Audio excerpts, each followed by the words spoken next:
Hey everybody, my name is Nicholas Walker and I have decided to do prompt 2 for the first genetics exam video. So what I decided to do is a family pedigree about the TV show Rick and Morty.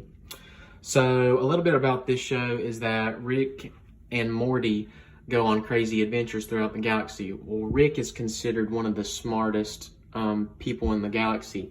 So for the dominant, we gave him the genius trait, and for everybody else, we gave them the average trait. However, Beth, his daughter, has the genius trait too. They're the only two throughout the show that actually show this trait.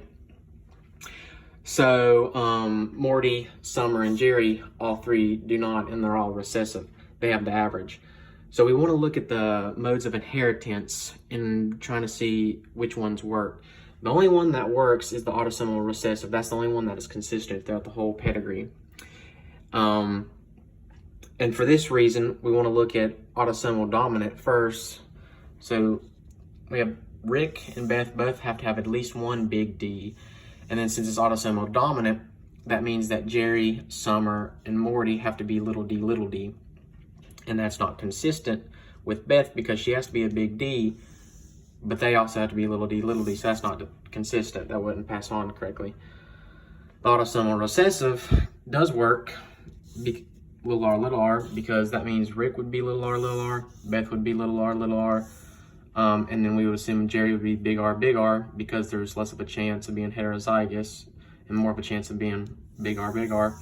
So then that would make Morty and Summer heterozygous, in which that is consistent throughout.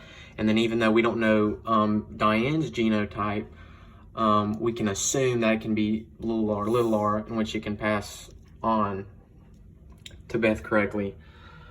So that does work. Now the X-linked dominant, that does not work as well because for this right here, it has to be an X chromosome with a big D for the X-linked dominant. And that means that Beth would have to have at least one big D on the X2. And then for Jerry, it would have to be the little dx with the little d. And then Morty, since Morty is getting the Y chromosome from his dad, then that means that Beth, since she has the big D, Morty can't have a chance of getting the big D. He has to have a little d because he is recessive. So that's not consistent. Same for the linked recessive. Little r, have to have a big R. Well, since he's getting the Y from his dad, that means he's going to get the little r from his mom, which not be consistent as well.